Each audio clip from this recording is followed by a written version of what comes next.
Britt's not here, so I'm Tori. I'm Tia. And I am a voice that you don't normally hear. I'm usually behind the microphone.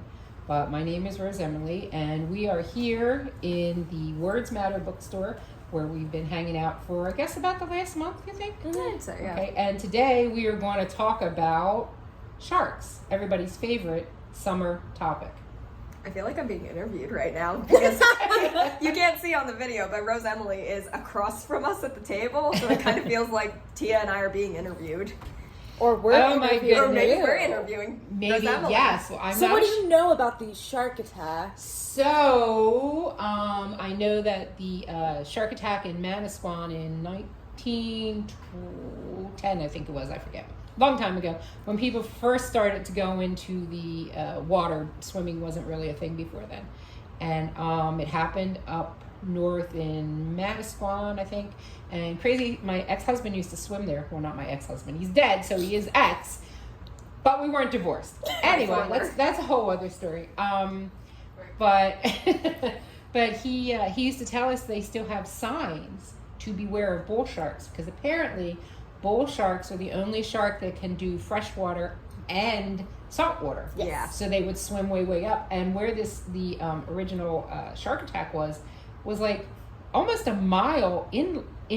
Mm-hmm. Yeah, from the bay. Whoa. Yeah. So I love sharks. Me too. And Shark Week is coming up, so this seems appropriate. Yes.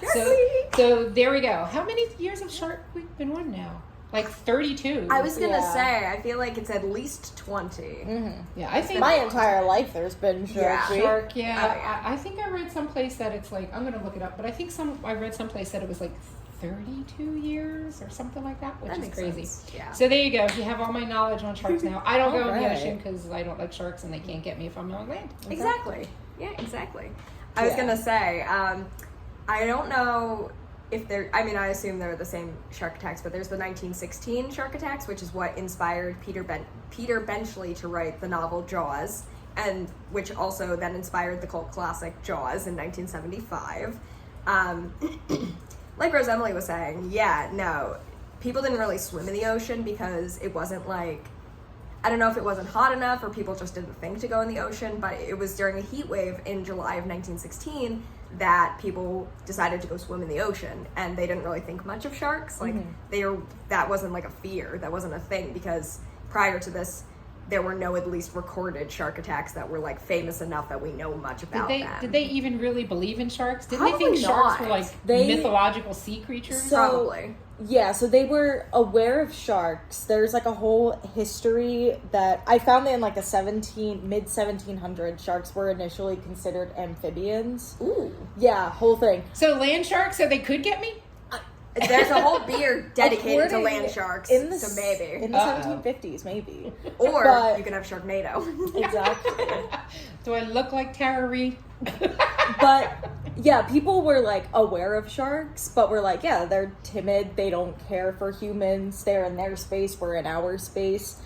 So these shark attacks, they're in total over the course of 12 days. It was from July 1st to July 12th in 1916, all along the coast of New Jersey. It was mainly North New Jersey, but in total, 4 people were killed, 1 person was critically injured, and there has since been debate on what type of shark it was. The main debate is between if it was a great white shark or a bull shark.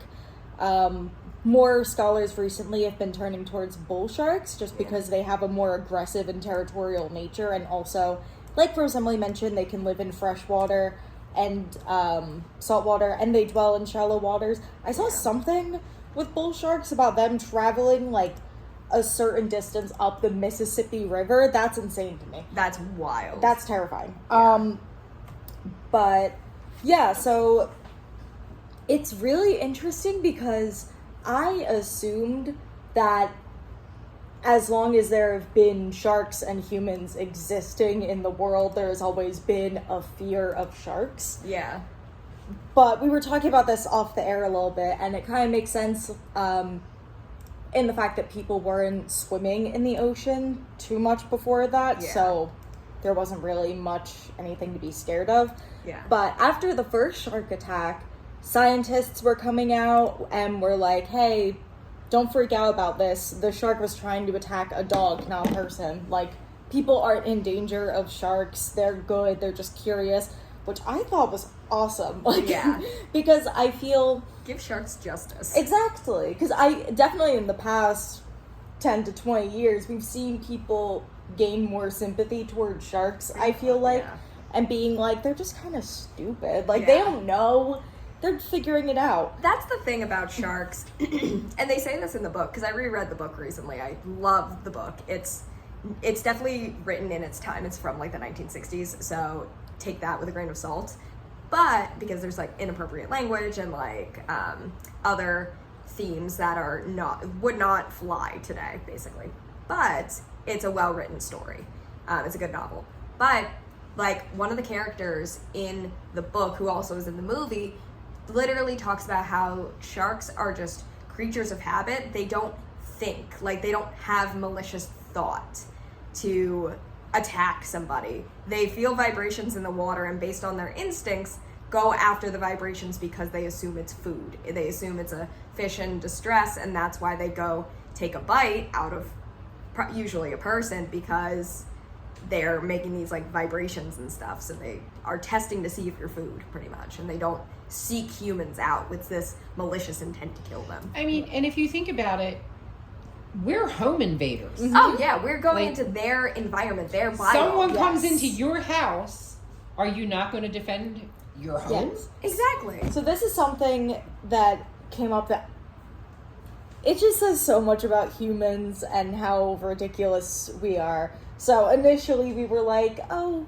like, the sharks didn't mean it, they're innocent, they're timid. And then after the second attack, there was just no way to spin it. So it was like, it went from timid, helpless creature to man-eater, Yeah, monster vicious, killing machine. yeah, one to go. Bloodthirsty. Yeah. Like, if you go on, like, newspaper archives and just search man-eater in the summer, you will get all of these things about Jersey beaches and sharks. Yeah. But, so, like, after the second attack, people just started getting into boats, armed, and going out into the water and shooting sharks to kill them. And I'm like, that's their home. Yeah. You're going into their home and killing You're them. seeking them out. Again, home invader. A Yeah. violent home invasion. Oh yeah. And I'm just going to be a little selfish and do a plug and mention my own research real quick.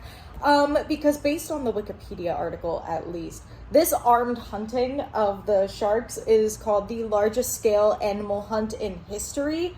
I have a rebuttal for that. Humans went after rabid dogs in the United States in the late 1800s, and we that was know this in is droves. true. We did Yes. talk about it on the podcast. Yes, we did. Go back Yes, a we little did. bit. Yeah. But anyway, it was still messed up what they did to the sharks, but don't forget yeah. about the dogs. Never forget the Don't dogs. forget about the dogs. But because shark attacks are such an common but uncommon thing, they seem more common than they actually are, because when they happen, everybody's talking about it, and it's like spreading this fear of, like, sharks. And, like, the movie, like, Soul Surfer, and then there were a few shark attacks on the Jersey Shore and in Florida last year, and earlier this summer there was, like, another shark encounter, I think, in, like, Florida. But because they're so uncommon, they, like, seem to be more common because they talk about it. Well, I mean, you know what, though? I don't know if this is the right way to say it or not. Shark attacks are sexy. They're Yeah. attention grabbing. Oh, yeah. They're like, ooh, shark attack, and it's salacious, and people Yeah. want to be titillated by that. Yeah. I mean, again, I don't swim in the ocean. I don't swim in either. the ocean because I have an unreasonable fear of sharks. Oh, yeah. And I know if I don't go in the ocean, I'm not going to get You're eaten. never gonna get got. But I can tell you what, I never missed Shark Week. And every single article about shark attack, Yep. I read it. Oh, me too. I read it just because, like, come on, it's interesting. Yeah. I reread Jaws at the beginning of every single summer to not only remind myself why I don't go back in the water, but because it's a really good novel and it's a good summer read. But you will be afraid of the ocean if you read it, because yes. that's just the way it is. Same with the movie. And it's interesting. Not long before Peter Benchley passed away, I watched an interview with him, and he said the single biggest regret of his life was writing Jaws, Really? because he did so much harm to Oh, what yeah. are essentially innocent, mind your own business creatures. Oh yeah, Yeah. And, I love sharks. He left so much of his estate to shark research to protect sharks. Yeah, That's his wife awesome. is his wife is a marine biologist. Yeah. I was looking into it. Unfortunately, I did not get to attend, but she did a talk a few weeks ago in Princeton. There was like a film or a premiere of the movie, and then there was like a Q&A with her after, and she is a marine biologist, and she works primarily with sharks. So she's also doing a lot of really good stuff with shark retention.